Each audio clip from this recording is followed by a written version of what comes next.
Today we're going to be working on the CRF250. I need to take the valves out of this head to see if I can use it on my build. So let's go ahead and get into it.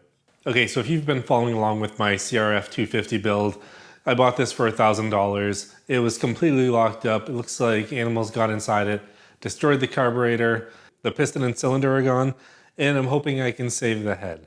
Now, knowing it's a 2004, they had valve issues. We need to take the valves out, we need to inspect them, see if there's any junk in the intake or exhaust passages, and then fix them. So let's go ahead, let's just jump right into it. Okay, so this is the head of the CRF250, and you can see I already took one of the valves out. I was just experimenting with a tool, but we're gonna go ahead and use it. So I ended up purchasing this. I will link this in the description below. It's a valve spring compressor. We're gonna use it to remove these valves. And to do that, it's relatively simple. The theory behind it and the way it works is you put one side on the valve over here, you put the other side on the spring here, you push on the outside, and then you use a magnet to remove the two little collets that are sitting on the inside. And when you do that, it becomes nice and easy to remove. So with that, we're gonna go ahead and just jump right into it. So with this tool, it actually works really well. All you really have to do is line up the bottom on the valve here, and then line up the top on the spring. Then we're just going to go ahead and squeeze this. So all I really have to do is take this. I already lost a little piece that goes in here. A little bit annoying, but I just have to start squeezing this. And I should start moving the spring down.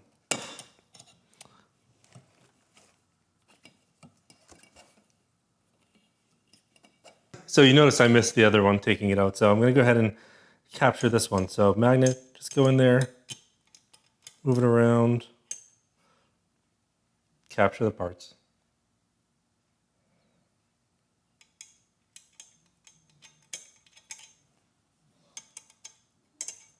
And if it's stuck, little screwdriver, there you go, and both are out. Now, if I release this, I should be able to just remove the valve again. But nice and easy. It really is a nice and easy process with this tool. So same thing. It's kind of a pain to keep in the right spot, but you got to do that until you... Okay, and then the second intake valve. Valves are not stuck. They moved freely and they came out.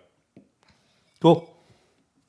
The other thing when you do this is you really want to make sure everything's in the right location. So you can see exhaust left, exhaust right, up for the head being up, intake right, intake left. You want to make sure your valves and all the parts go right back into the same locations that they came out of. Okay, so that's great news that all the valves came out. And, you know, overall, I need to clean these up, but it looks okay. So the head is cleaning up pretty nice. You can see, I mean, everything's still in one piece, no damage. I was able to clean up the intake path pretty well. Exhaust path I'm working on right now. Look at where the valves are going to sit. You know, these areas, this is pretty clean. Obviously, someone had some machine work done here. You know, overall, it's definitely usable. So I'm going to end up cleaning this up and then getting it ready to go back on the bike. Saved $1,000. Now, with this, I got something exciting as I was doing this. I didn't realize when I bought this that this actually does have upgraded valves. Now, a lot of people do replace them. You hear about this in my video. Now, this has the Kibblewhite valves, I believe, in it because it says KPMI, who is the manufacturer of those valves.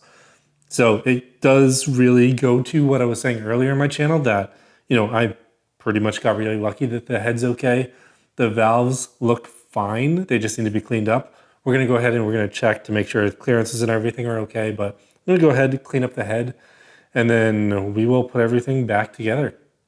And then to put the valve back in, it's really just the opposite of the way you took it out. So I'm just going to take a little bit of oil, clean this up, add it to there, ensure that everything in here is clean.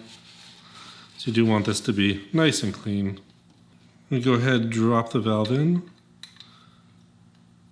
Should move freely. Spring on top, valve seats in there, springs going on top. Compress these and then drop these in. It's kind of hard to see from the video, but it's right here.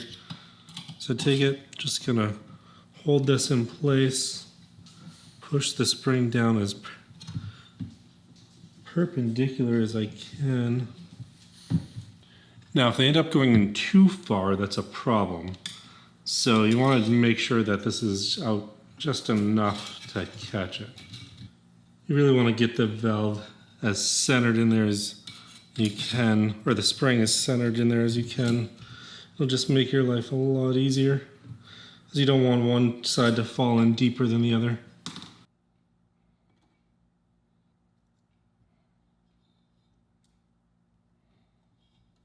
Alright, then after I get them both dropped in with a needle nose, it's a little bit hard to see. I'm going to go ahead and loosen this and just watch to make sure everything stays in place. Then after that, I'm done with that. I'm actually going to take my rubber mallet, put it here, and I'm going to hit this. Just want to make sure that everything is seated fine in here and that everything is moving around, because if it's not, that's a problem. If you're seated in there, it's all ready to go back together. Thanks for tuning in to Smackeys Garage this week. I'll see you next time.